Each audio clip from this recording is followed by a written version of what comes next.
What truly happens when a nation's energy lifeline is severed overnight? Who bears the burden? And how do the ripples travel far beyond the flick of a switch? Let us imagine for a moment, waking to a world familiar in every way except one. The silent current powering your home, your workplace, your entire community has been cut without warning. This is not a distant dystopian scenario. It is precisely what happened when Russia, with a single authoritative decision, ended more than half a century of energy partnership with Finland. The story, rooted in the deepest currents of European history, stretches from the chill of the Cold War to the uncertain dawn of our own era.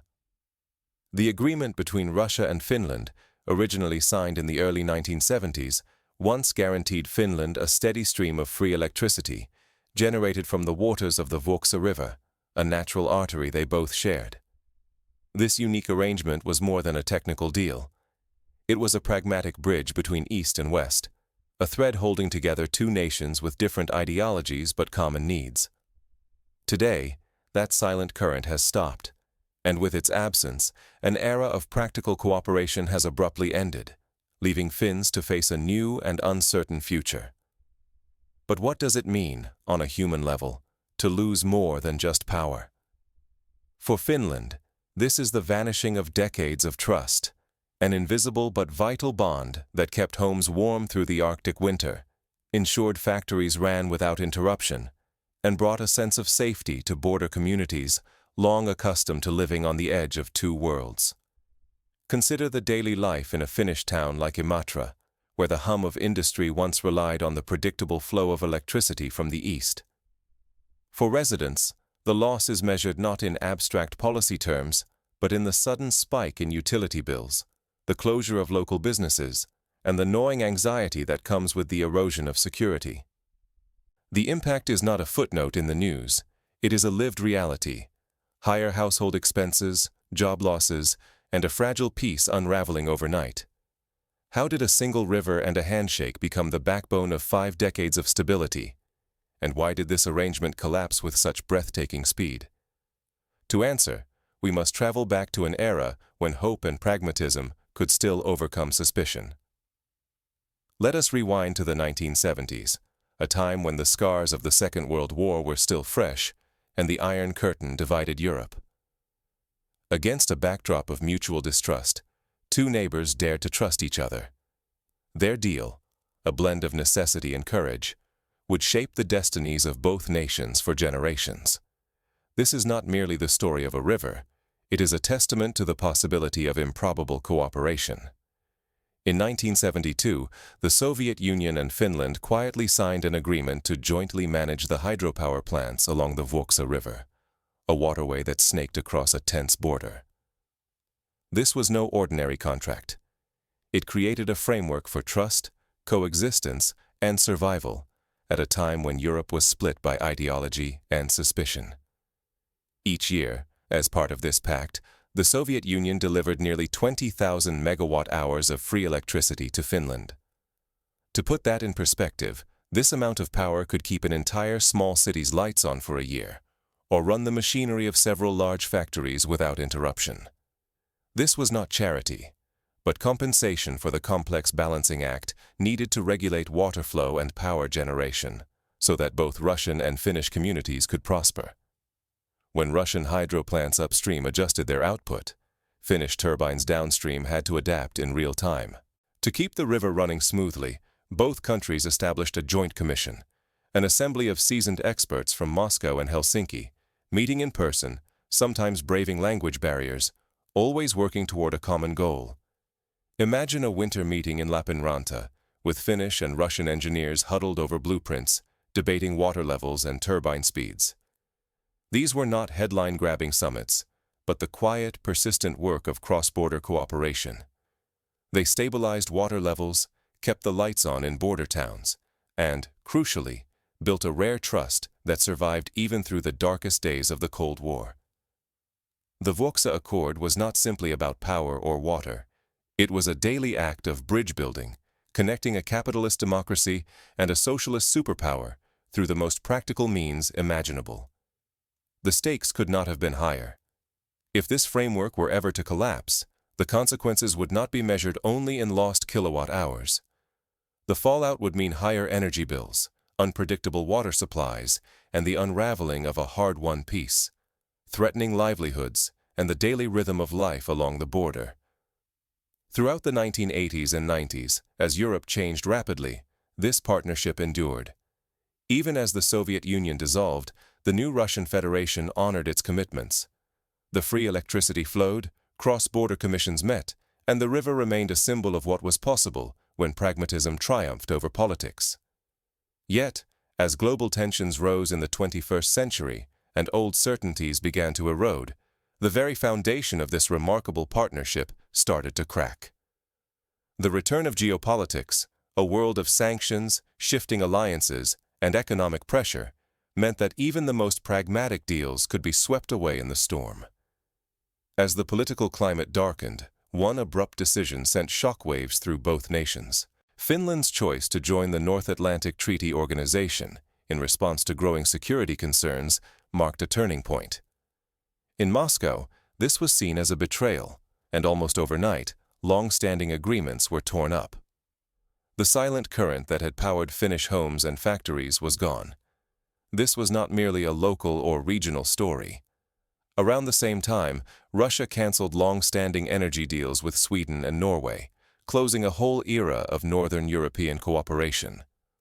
For Finland, the loss of the Vuoksa hydropower arrangement was the final blow, a severing of an unspoken promise that had delivered thousands of megawatt hours each year, free of charge, to families and businesses on the Finnish side. Suddenly, Finland's energy security was upended, just as electricity prices across Northern Europe soared to records not seen in decades.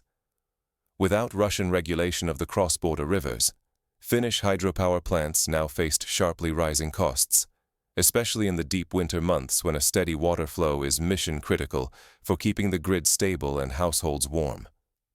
The timing could hardly have been worse. To understand the scale of the fallout, consider the town of Imatra again. Once a thriving hub of industry and cross-border trade, its prosperity was built on cheap, reliable energy and the steady traffic of Russian visitors. Now, with the current severed, factories are forced to pay more to keep their machines running. Some cut shifts, others lay off workers, and a few are forced to close entirely. Local shops, once bustling with Russian tourists, stand empty, their windows plastered with for rent signs. The pain is acute. Higher utility bills, shrinking profit margins, and layoffs in industries that once seemed invulnerable. For border towns already reeling from the loss of Russian commerce, this could tip them into a downward economic spiral. Imagine a local bakery, its ovens once powered by cheap electricity, now faced with doubling energy costs. The owner must choose: raise prices and risk losing customers, cut staff and risk slower service, or shut the doors for good. Multiply this dilemma across dozens of small businesses, and you begin to see how what once felt like distant geopolitics now strikes at the heart of daily life. But the end of the hydropower deal is only one symptom of a much deeper fracture. As old certainties vanish, Finland's border communities must confront a new era where layoffs, bills, and uncertainty descend all at once. What happens when a local economy built on decades of stability is suddenly exposed to the full volatility of global markets? There is no easy answer. For ordinary Finns, the end of Russian hydropower means electricity bills spiking overnight, especially as winter stretches on and every kilowatt becomes precious. Factories must pay more to keep their machines running, while small businesses, already pressed thin, face impossible choices: cut staff, raise prices, or shut down entirely. Finland's own energy reserves and imports from neighboring Nordic countries cannot fill the gap cheaply. Those markets are under strain themselves, pushing prices higher still. The age of affordable, reliable power is over, and that shock ripples far beyond city grids or household meters. Eastern Finland, once the country's gateway to Russian trade, is hit hardest. With cross-border commerce frozen, property values nosedive. Construction sites stand abandoned, and factories, some in operation for generations, close as costs soar and exports vanish. In the town of Joensuu, for example, A furniture plant that once exported chairs and tables to St. Petersburg now finds itself cut off from its largest customer. Orders dry up, and layoffs begin. Joblessness rises. Shuttered shops multiply in border towns. Without Russian tourists or shoppers, local economies atrophy. Families drift westward searching for work, leaving behind hollowed-out communities and aging relatives. The pattern is eerily reminiscent of what happened in the American Midwest during the decline of manufacturing in the 1980s. A slow hollowing out as young people leave and towns lose their vitality. Farmers, too, face a separate disaster. Russian bans choke off vital export markets, while crucial livestock imports from the east disappear overnight. Some farms fold, others struggle to fill supermarket shelves with local milk and meat as shortages begin to bite. A dairy cooperative in North Karelia, for instance, now competes with giant retailers for scarcer supplies, while costs for feed and fuel climb relentlessly. Even the landscape itself is unsettled. The once jointly managed river system now lacks coordination, sending water levels swinging unpredictably. Fish populations, local navigation, and the fragile ecological balance that supports entire communities are suddenly at risk. In the worst-case scenario, a poorly timed water release upstream could flood farmland or damage infrastructure, compounding the economic pain with environmental harm. The stakes have leapt, from higher electric bills to mass layoffs, shrinking towns, and ecological peril. These are not distant possibilities. They are Finland's new, hard reality. And Finland is not alone. Similar stories have played out before. In the 1970s, when the Organization of the Petroleum Exporting Countries imposed its oil embargo, entire Western economies shuddered as prices soared and lines formed at gas stations. The lesson then, as now, is that the loss of a single resource or partnership can upend lives far beyond the immediate crisis. Is this pain merely the price of new alliances? Or does it expose deeper questions about what resilience truly demands when global ties unravel? These are not just questions for policymakers, but for every citizen whose daily life depends on the invisible threads of international cooperation. But even as the pressures mount, some Finns are searching for new ways forward. Amid the crisis, unexpected acts of adaptation and resistance begin to emerge. Local governments invest in solar panels and wind farms, hoping to one day replace at least part of the lost Russian power. Community groups organize campaigns to reduce energy use, insulating homes and sharing tips on conservation. In some towns, old factories find new life as data centers or logistics hubs serving European markets rather than Russian ones. History does not repeat, but its aftershocks travel far. Broken partnerships can upend lives in places that once felt secure.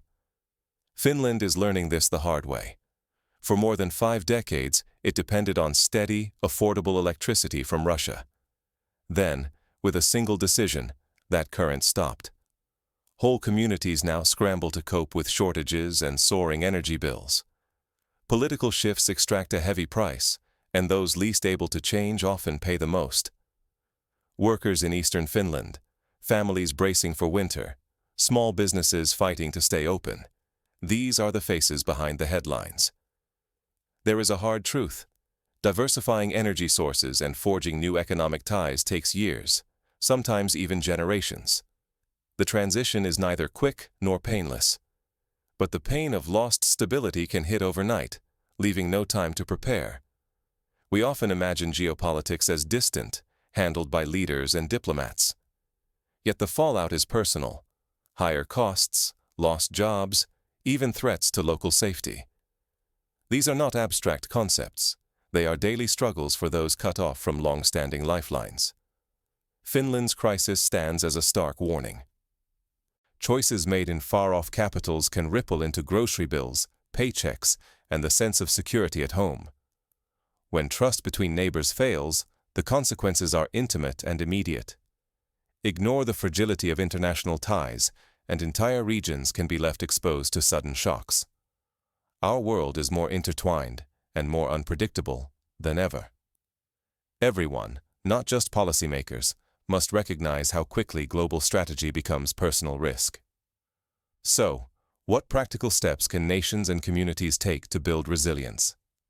The Finnish experience offers some hard-earned lessons. First, diversify energy sources long before a crisis. Investing in renewables, cross-border grids, and energy storage creates buffers against sudden shocks. Second, maintain diplomatic channels, even with rivals. Sometimes, back channels and working commissions can preserve stability when official relations sour.